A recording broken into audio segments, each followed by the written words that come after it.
ብዙሕ ግዜ ኣብ ፎሬክስ ማርኬት 95% ዝኾኑ ሰባት ከሰርቲ እዮም ኢለ ተዛሪበ ነይረና ብውሽጢ መስመር መፅኡ ዝኾነ ሰብ እውን ሓይትኒ ነይሩ እቲ ኦድ ኤጌንስትና ኮይኑስ ምንታይ ኢና ዳ ንደክም ኔና ከም ንኸስርና ፈለጥና ኢሉ ሎማዓንቲ እዚ ፋክት እዚ 95% ኣብ ፎሬክስ ትሬዲንግ ዝተሳተፉ ሰባት ይኸስሩ እዮም ዝበሃል ንምንታይ እዮም ዝኸስሩ ዝብል ኣቲና ክንርኢ ኢና ካብኡ ብምቕፃል እውን ናታቶም ስሕተታት እንታይ ምዃኖም ነፂርና ምስ ፈለጥና ካብዞም 95% ኣብ 5% ከመይ ኢልና ከም ንቕይር እውን ስቴፕ ባይ ስቴፕ ኩሉ ክርድአኩም እየ እዚ ቪድዮ ድምጅማርና ሓድሽቲ ሰባት እንድሕር ሃሊኹም ዌልካም ናብ ማኣዲ ፎሬክስ ቻናል ኩለኩም ይደሊ ኣብዚ ቻናል ናይ ፋይናንሻል ማርኬት እና ብዛዕባ ፎሬክስ ማርኬት ትክክለኛ ዝኾነ ኢንፎርሜሽን ከምኡ እውን ትሬድ ናይ ምግባር ድሌት ዘለኩም ሰባት እንድሕር ሃሊኹም ካብ ቤሲክ ክሳብ ኣድቫንስ ዝኾኑ ስትራቴጂ ሪስክ ማኔጅመንት እና ትሬዲንግ ሳይኮሎጂ ደንብ እንመሃረሉ ቻናል እዩ ሎማዓንቲ እዚ ቪድዮ ንሪኦ ጉዳይ እንታይ ይኾነ ኣሎ 95% ትሬደራት ንምንታይ እዮም ኣብዚ ማርኬት መፅኦም ሉዝ ዝገብሩ እና እዚ ቪድዮ ድምጅማርና ላይክ ብምግባር ኣባል ናይዚ ፋሚሊ ክትኮኑ እውን ሰብስክራይብ ብምግባር እዛ ደወል ምልክት ክትፃዓንዋ ይሓተኩም ኣብዚ ስክሪን ከም ትሪእዎ the forex market maker trap how to not get caught ይዝል እዚ ማለትም ናይ ፎሬክስ ማርኬት ሜከር ዝበሃሉ ወይም ድማ ነቲ ማርኬት ዘንቀሳቕስዎ ዝፈጥርዎ ትራፕ ኣሎ ወይም ድማ ወጥመድ ኣሎ እና ኣብዚ ወጥመድ 95% ሪቴል ትሬደራት ወይም ብግሎም ትሬድ ዝገብሩ ሰባት እዮም ኣብዚ ማርኬት ሉዝ ክገብሩ ዝገብርዎም እዚ ወጥመድ እዚ ብምዝግጃው ማለት እዩ ቪድዮ ንሪኦ ድማ ከመይ ጌርና ንሕና ካብዚ ወጥመድ ክነምልጥ ንኽእል ከመይ ጌርና ንሕና ኣብዚ ፕሮፊታብል ኮይና ክንወፅእ ንኽእል ዝብል ኢና ክንዕልል ኢና እቲ ቀዳማይ ንገብሮ ነገር ተሃለወ አንደርስታንዲንግ ሃው ዘ ማርኬት ሜከርስ ኦፐሬት ወይም ድማ እቶም ማርኬት ሜከርስ ዝበሃሉ ወይም ድማ ንበዓል ባንክታት ቢግ ኢንስቲትዩሽናት ከመይ ከም ዝንቀሳቐሱ ክንፈልጥ ምምኳር እዩ ከመይ ጌሮም ኦፐሬት ከም ዝገብሩ ናይ ባዕሎም ሲስተም ኣለዎም ትሬዲንግ ስለ ሲስተም እዩ ንሕና ናይ ባዕልና ሲስተም ክህልወና ኣለዎ ኢለ ኣብዚ ዝሓለፈ ቪድዮ ተዛሪበ ነይረ እዞም ማርኬት ሜከራት እውን ሲስተም ኣለዎም ሕጂ ንሕና ክንገብሮ ዘለና ነገር እቲ ናህና ሲስተም ወይ ምስ ናታቶም ተመሳሳሊ ወይም ድማ ባዕላ ናታቶም ሲስተም ክንገብሮ ክንክእል ኔና ማለት እዩ ቤሲክሊ እንታይ እዮም ዝገብሩ እዞም ማርኬት ሜከራት ዝብል ሓደ ብሓደ ክንሪኦም ንሞክር ቁፅር ሓደ ዝገብርዎ ነገር ተሃለወ ሊኩዊዲቲ ሲክ ይገብሩ ወይም ንሊኩዊዲቲ ዲሌት እዮም ዝንቀሳቐሱ መብዛሕትኡ ግዜ ዝሕተቱ ሕቶት ኣለዎ ናተይ ስቶፕ ሎስ ምስ ተነኽአስ ቦቲ ዝበልክዎ ዳይሬክሽን ከይዱ እቲ ማርኬት ዝብል እዩ ቤሲክሊ እዚ ማለት ስቶፕ ሃንት ትግበሩ ኣለኹም ማለት እዩ ምክንያቱም እቲ ናትኩም ስቶፕ ሎስ ናታቶም ኢንትሪ ስለ ዝኾነ ንስኹም ሴል ኢልኩም ተነርኩም ንሶም ባይ ይብሉ ኣለዉ ማለት እዩ ቤሲክሊ እዚ ምፍላጥ እዩ ሊኩዊዲቲታት ኣበይ ከም ዘለዉ ምፍላጥ እዩ ስለ ሊኩዊዲቲ ዝሰራሕዎ ኣብ መሰረታዊ ICT ኮንሰፕት ሲሪየስ ስለ ዘሎ ንሱ ብምእታው ታይነቱ ስለ ሊኩዊዲቲ ክትርእይዎ ትኽእሉ ኢኹም ካብኡ ብምቕፃል ድማ ዘይ ሙቭ ፕራይስ ኢን ፌዝስ እዚ እውን ኣብ ዝሓለፈ ናይ ኣብ ቤሲክ ፎሬክስ ኮርስ በልሳትሼት ዘላ ቪድዮ ብደንብ ገሊፀልኩም ኣለኹ ስለ ማርኬት ፌዝስ እና ማርኬት ፓራዳይም ሽፍት ብዝብል እና ማርኬት ኩሉ ግዜ ፌዝ ኣለዎ ኣብ ሃየር ታይም ፍሬም ክኾን ይኽእል ኣብ ሎወር ታይም ፍሬም ክኾን ይኽእል ፌዝ ኣለዎ እቶም ፌዛት እውን ከም ዝርእይዎም ዘለኹም እዮም አኩሙሌሽን ማኒፑሌሽን እና ዲስትሪቢዩሽን መብዛሕትኡ ግዜ ናብቲ ሊኩዊዲቲ ዘለዎ ቦታ እዩ ማኒፑሌት ዝግበር ካብኡ እቲ ሊኩዊዲቲ ምስ ተወሰደ ናታቶም ናይቶም ሪቴል ትሬደራት ስቶፕ ሎስ ምስ ተወሰደ ሽዑ ተፃራሪ ዳይሬክሽን ትክክለኛ ሙቭ ይጅምር ማለት እዩ ቶም ማርኬት ሜከራት ክኸድዎ ዝደለይዎ ሙቭ ይኸዱ ኣለዉ ማለት እዩ ቤሲክሊ እዞም ናይ ማርኬት ፌዝስ ብደንብ ክትፈልጥዎ ሞክሮ እንድሕር ብዛዕባኦም ጥልቕ ዘለ ቪድዮ ደሊኹም እዛ ቪድዮ ኣብዛ ላዕሊ ዝኒሃ ኣይክ ብምንካእ ኣቲኹም ክትርእይዋ ትኽእሉ ኢኹም ታሳልሳይ ድማ ዘይ ክሪኤት ፎልስ ብሬክኣውት ወይም ድማ ናይ ሓሶት ብሬክኣውት ይፈጥሩ ካብኡ ሰባት እዚ ብሬክኣውት እዚ ብምርኣይ እቲ ማርኬት ብኡ ዝኸድ ዘሎ ይመስሎም ግን እቲ ብሬክኣውት እንታይ እዩ ነይሩ ማኒፑሌሽን እዩ ነይሩ መጀመርያ እቲ ብሬክኣውት ዝተፈጠረ ሊኩዊዲቲ ንምውሳድ እዩ ሊኩዊዲቲ ግራብ ይግበር እሞ ወይም ድማ ስዊፕ ይግበር እሞ ካብኡ ማርኬት ጠቕላላ ዳይሬክሽኑ ናብ ካሊእ ኣንፈት ገይሩ ይቕፅለሎ ማለት እዩ እዚ እዩ ዘን ዘበልክዎን ተመሳሳሊ እዮም እኒው ማኒፑሌሽን ከም ዘሎ ይነግረኩም ኣለኹ ፍቲ ማርኬት እና ስለ ማኒፑሌሽን ናይ በይኑ ቪድዮ ክሰርሐልኩም ደሊቱ ኮይንኩም ኣብ ኮመንት ክተፍልጡኒ ይሓተኩም ግን ተቐዳማይ ነገር እዚ እዩ በል ካልኣይ ስቶፕ ሎስ ሃንት እዩ ስቶፕ ሎስ ሃንት ኣብ ሊኩዊዲቲ ፖይድ እና ስቶፕ ሃንት ዝብል ICT ኮንሰፕት ሲሪየስ ቪድዮ ሰሪሐልኩም ኣለኹ ኣብዛ ጫፍ ታክጎረልኩም እየ ብደንቢ ስፍሕ ብዘበለ ዝገለፅክዎ ነገር ኣሎ ኣብዚ ግን ቅልል ብዘበለ መንገዲ ተኡ ዘሎ ኮንሰፕት ቀልል ኣቢለ ክነግረኩም ክምኩር እየ ግን ሙሉእ ንሙሉእ እቲ ኣይድያ ክትርድእዎ ተደሊኹም ናፍታ ቪድዮ ክሊክ ብምግባር ክትርእይዎ ሞክሩ እዛ ቪድዮ ምስ ወዳእኹም ወይም ሕጂ እውን ክትርእይዎ ትኽእሉ ኢኹም ችግር የብሉይ ቤሲክሊ እንታይ እዮም ዝገብሩ ኣብዚ ማርኬት ሜከራት ኢንጂነር ይገብሩ ፎልስ ብሬክኣውት ማለት እዩ ናብ ዝኾነ ኣንፈት ብምኻድ ብሬክኣውት ይፈጥሩ ካብኡ ብሬክ ኣውት ምስተፈጠረ እንታይ ይገብሩ ሪቴል ትሬደራት ሕጂ ንኣብነት ባይ እንድሕር መሲልዎም ናይ ፎልስ ብሬክ ኣውት ንላዕሊ ተነይሩ ባይ ይብሉ ኣለዉ ንሱ ሪቴስት ይገብረልና ኣሎ ኢሎም ባይ ክብሉ ከለዉ ስቶፕ ሎሶም ነኺእዎ ይኸይድ ወይም ድማ ቫይስ ቨርሳ ኣብ ሴል እውን ሴም ቲንግ ይገብሩ ግን እቲ ኣይድያ እንታይ እዩ ሪቴል ትሬደራት ዝኣተውዎ ኩሉ ናታቶም ስቶፕ ሎስ ብምውሳድ እዩ ናፍቲ ዝበልዎ ኣንፈት ዝኸይድ ሶ ንሕና ቤሲክሊ እዚ ትሬድ ክንገብር ዘለና እቲ ማኒፑሌሽን ፌዝ ምስ ሓለፈ እዩ ከምቲ ዝነገርኩኹም መጀመርያ ኣብዛ ቀዳመይቲ ኣኩሙሌሽን ማኒፑሌሽን እና ዲስትሪቢዩሽን ስለ ዘሎ ኣብቲ ኣኩሙሌሽን እና ማኒፑሌሽን ጸጥ ኢልና ተጸቢና ማኒፑሌሽን ምስ ተወድአ ሽዑኡ ማርኬት ስትራክቸር ሽፍት ተጸቢና ኢንስቲቱሽናል ሬፈረንስ ፖይንት ብምጥቃም ኢንትሪና ክነከናውን ንኽእል ኢና ማለት እዩ ስለዚ ጥልቕ ዝበለ ቪድዮ ኣብ መሰረታዊ ICT ኮንሰፕት ሲሪየስ ኣለኩም ንሱ ብምእታው ብደንብ ክትርድእዎ ትኽእሉ ኢኹም እዚ ኮንሰፕት ዝዛረቦ ዘለኹ ግን እቲ ኣይድያ ንሱ እዩ ኣብቲ ማኒፑሌሽን እና ኣኩሙሌሽን ዘሎ ታይም ትሬድ ዘይምግባር ትሬድ ትገብርሉ ታይም ድሕሪ እቲ ማኒፑሌሽን ፌዝ ምውድኡ እዩ ማለት እዩ ሶ እቲ ካልኣይ ድማ ኢኳል ሎውና ኢኳል ሃይ ተሃልዮም ንዓቶም ማኒፑሌት ብምግባር ክወስዶም ምዃኑ ምጽባይ ምክንያቱም እቲ ኢኳል ሎውና ኢኳል ሃይ መብዛሕትኡ ግዜ ሪቴል ትሬደራት ኣብኡ የስምርዎ እዮም እዚ ሬዚስታንስ እዩ ወይም ድማ ሰፖርት ይብማል የስምርዎ ካብኡ ናብኡ መፂኡ ሪቴስት ክገብር ከሎ ባይ ይብሉ ወይ ሴል ይብሉ ሶ ቤሲክሊ ኣብኡ ሊኩዊዲቲ ከም ዘሎ ኣብኡ ስቶፕ ሎስ ከም ዘሎ ብደንብ ገይሮም እዮም ዞም ባንክታትና ኢንስቲቱሽናት ዝፈልጡ ሶ ንሕና እውን ተጸቢና ንሶም ዘን ኢኳል ሎውና ኢኳል ሃይ ድሕር ምውሳዶም ሪቨርስ ክገብር ከሎ እቲ ማርኬት ኢና ክንኣቱ ዘለና ማለት እዩ እዚ ግን ናሬቲቭ ባያስ ዝበሃል ነገራት እውን ርኢና እዩ ክንኣቱ ዘለና ምክንያቱም ሓደ ሻዕ ወሲድዎንቲ ኢኳል ሎውና ኢኳል ሃይ ጠቕላላ ብኡ ገይሩ እውን ክቕፅል ይኽእል እዩ ሶ ቤሲክሊ ሓደ ነገራት ክንውስኽ ኢና ናብዚ ስትራቴጂ ማለት እዩ ሶ በጠቓላይ ሙሉእ ንሙሉእ ትሬዲንግ ስትራቴጂ እና ትሬዲንግ ፕላን ኣብ ICT ኮንሰፕት ሲሪየስ ኣብ መጨረሻ ዘላ ቪድዮ ክሰርሐልኩም እየ ዕኡ ክልቀቕ ከሎ ምእንታን ኖቲፋይ ክትግበሩ ነዚ ቻናል ሰብስክራይብ ገሩ ነዚ ቪድዮ እውን ላይክ ዘይገበርኩም ወሳት ተሃሊኹም ላይክ ብምግባር ናይ ቴሌግራም ቻናል እውን ኣሎ ንሱ ጆይን ብምግባር ኣባል ናይዚ ትሬዲንግ ኮሚኒቲ ይኹኑ ካብኡ ብምቕጻል ዘሎ ድማ ኒውስ ላይ ትሬድ ዘይምግባር እዩ መብዛሕትኡ ግዜ ኒውስ ዘጋጥም ንኽልቲኡ ሳይድ ዘሎ ሊኩዊዲቲ ንምውሳድ እዩ ካብኡ ዝበዝሐ ሊኩዊዲቲ ኣብ ካሊእ ቦታ ዘለዎ ወሪኦም እንደገና ናብኡ ኣንፈት እዮም ዝኸዱ ሶ ቤሲክሊ ኒውስ ስፓይክ ከጋጥም ከሎ ሓደ ሻዕ ዋን ሳይድድ ዝኾነ ኣሎ ሓደ ሻዕ ድማ ቦይስ ሳይድድ ዝኾነ ኣሎ ሓደ ሻዕ ወይ ናብ ባይ ጥራይ ይኸይድ ወይ ናብ ሴል ጥራይ ይኸድ ወይም ድማ ሓደ ሻዕ ባይ እውን ይኸይድ ናብ ሴል እውን ይኸይድ ናብ ክልቲኡ ይኸይድ ሶ ነዚ ምክንያት እዩ እውን ንጀመርቲ ፋንዳሜንታል ኣናሊሲስ እና ስለ ኒውስ ትሬዲንግ ሲዝናል ቴንደንሲ ምናምናት ዘይትፈልጡ ሰባት ተሃልዮም ኒውስ ኣቮይድ ገርዎ ኒውስ እንደው ንኣድቫንስ ዝኾነ ትሬደር ንባዕሉ ትክክለኛ ዝኾነ ባያስ ተዘይሃልይዎ ወይም ኦሬዲ ዝኣተዎ ስዊንግ ትሬንድ ተዘይሃልይዎ ትሬድ ክገብር ኣነ ኣይመክሪ ሶ ኒውስ ክህሉ ከሎ ብዝተኻእለኩም መጠን ረሓቁ ምክንያቱም እንታይ እዮም ዝገብሩ ዘለዉ እዚ ኒውስ ኢሞሽናል ትሬዲንግ እዮም ኢንጂነር ዝገብሩ ዘለዉ ንስኹም ኢሞሽናል ክትኮኑ ሞ ትሬድ ክትኣትዉ እናታቶም ሓሳብ ሶ ቤሲክሊ እዚ ኣይድያ እዚ ክርድኦኩም እኒአዎ ማለት እዩ ሶ ክሳብ ሕዚ ከመይ ገይሮም ትራፕ ከም ዝገብሩና ወይም ከመይ ገይሮም ወጥመድ ከም ዘዘጋጅውልና ኢና እናተዛረብና ፀኒሕና ነርና ዞም ማርኬት ሜከርስ ወይም ድማ ቢግ ኢንስቲቱሽንስ እና ባንክታትና ቢግ ትሬደራት ማለት እዩ ሶ ሕጂ ንሪኦ ድማ ከመይ ጌርና ኢና እዚ ወጥመድ ኣቮይድ ንገብሮ ወይም ድማ ኣብዚ ወጥመድ ከይተተሓዝና ንቐሪ እዚ ወጥመድ ኣቮይድ ብምግባር ከመይ ጌርና ኢና ንሕና እውን ከም ኢንስቲቱሽናል ትሬደራት ትሬድ ክንገብር ንኽእል ከመይ ጌርና ኢና ፕሮፊታብል ክንከውን ንኽእል ዝብል ኢና ክንርኢ እኒአና ካብ ኪሳራ ወፂና ከመይ ጌርና ናብ ከስቢ ክንኣቱ ንኽእል ኣብዚ ፎሬክስ ማርኬት ዝብል እዩ ንዚ ወጥመድ ኣቮይድ ንገብረሉ መንገዲ ሰለስተ መንገድታት ኣዘጋጀልኩም እኒኹ ካብኣቶም ቁፅሪ ሓደ እንታይ እዩ እቲ ማኒፑሌሽን ፌዝ ክውድእ ምፅባይ እቲ ትክክለኛ ሙቭ ዝበሃል መብዛሕትኡ ግዜ ዘጋጥም ድሕሪ እቲ ማኒፑሌሽን ሃፐን ምግባር እዩ ሶ ንሕና ከፍ ኢልና እዛ ማኒፑሌሽንና ክሳብ ትውዳእ ንፅበ ካብኡ እታ ማኒፑሌሽን ድሕሪ ምውዳኣ ማርኬት ስትራክቸር ሽፍት ድሕሪ ምፍጣሩ ሽዑ ኢንስቲቱሽናል ኦርደር ፍሎዋት ኦቲኢ ምናምን ኩሉ ክፍጠር እዩ ሶ ድሕሪኡ ኢንትሪ ሞዴልና ተጠቂምና ክንኣቱ ንኽእል ኢና ስለ ኢንትሪ ሞዴላት ብደንቢ ፍልጠት ተዘይሃልይኩም እዚ ቪድዮ ገዲፍኩም ናብ ICT ኮንሰፕት ሲሪየስ ከድኩም ክትሪኡ ይዕድመኩም ብስሩ ጠቕላላ ናይ ፎሬክስ ፍልጠት ተዘይሃልይኩም ድማ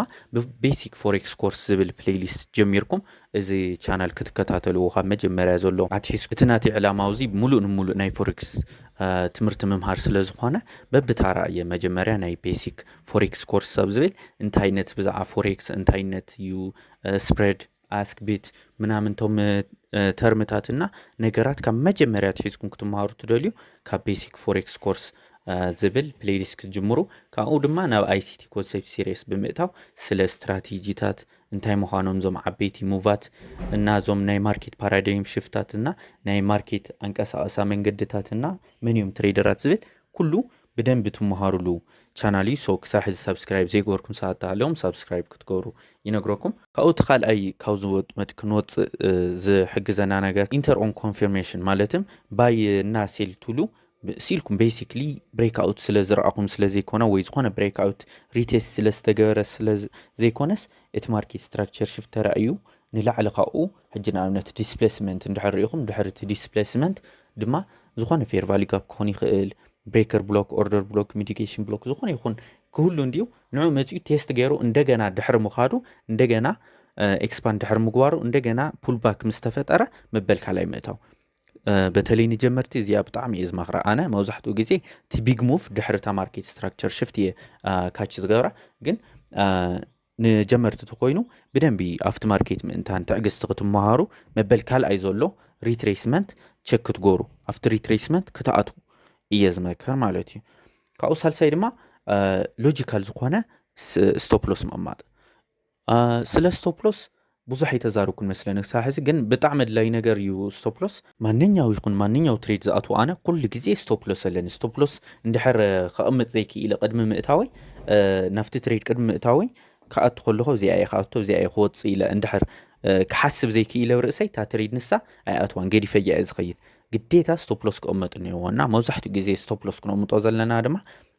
መጀመርታ ሊኩዊዲቲ ኣሎ ካብኡ ሊኩዊዲቲ ስወፕት ምድሕር ምግባሩ ሽዑኡ تفتر زلا ويك after week ويم دما after body يوم كتقولوا تقولهم ككم استراتيجيهمنا ككم لايف تيستهمنا باك تيستهم يو موزحتو جزي أنا after week يخجر راز مكور مهنياتهم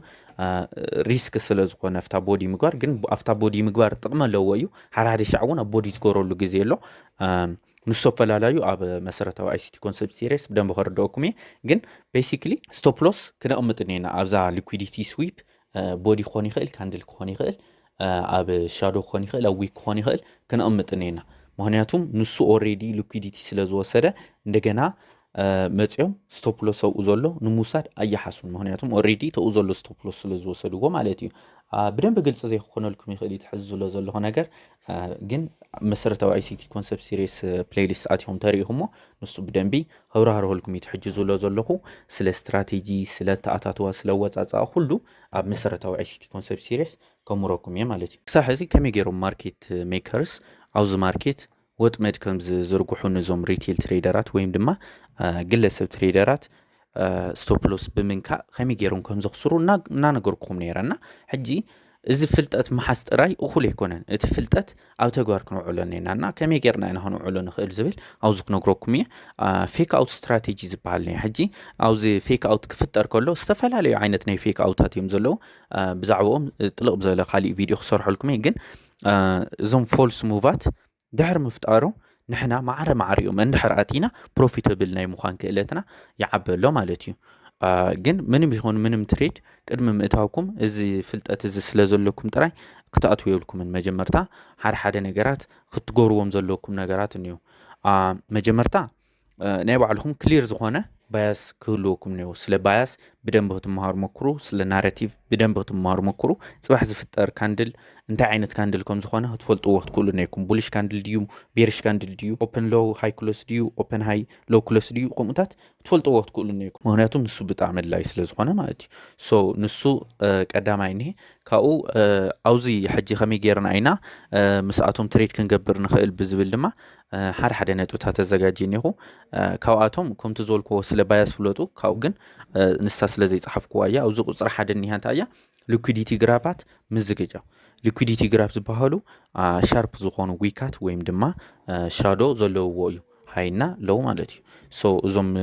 هاينا لو نسو كنسمروم كنكلنينا اسميرنا نساتهم تيك اوت كساوز غبورو هنصبنينا مبل كالاي دما مصباي ماركت ستراكشر شيفت مالتي سو بيسيكلي نزوم انتو يزسمرنا لهم liquidity grabات نساتهم دحر مسادم شعو نصبيتاينينا ماركت ستراكشر شيفت مالتي ات ماركت انفوت يريو سو بيسيكلي سلا ماركت ستراكشر شيفت ونا بيسيك فوركس كورس ፕሌሊስት በደንብ ተዛሪው የለሆ አቲኹም ክትሪው ወትቆለኹም ፍልጠት ተዚያሊኩም ስለ ማርኬት ስትራክቸር ሽፍት ዳር ማርኬት ስትራክቸር ሽፍት መፍጣሩ እዩ ናህና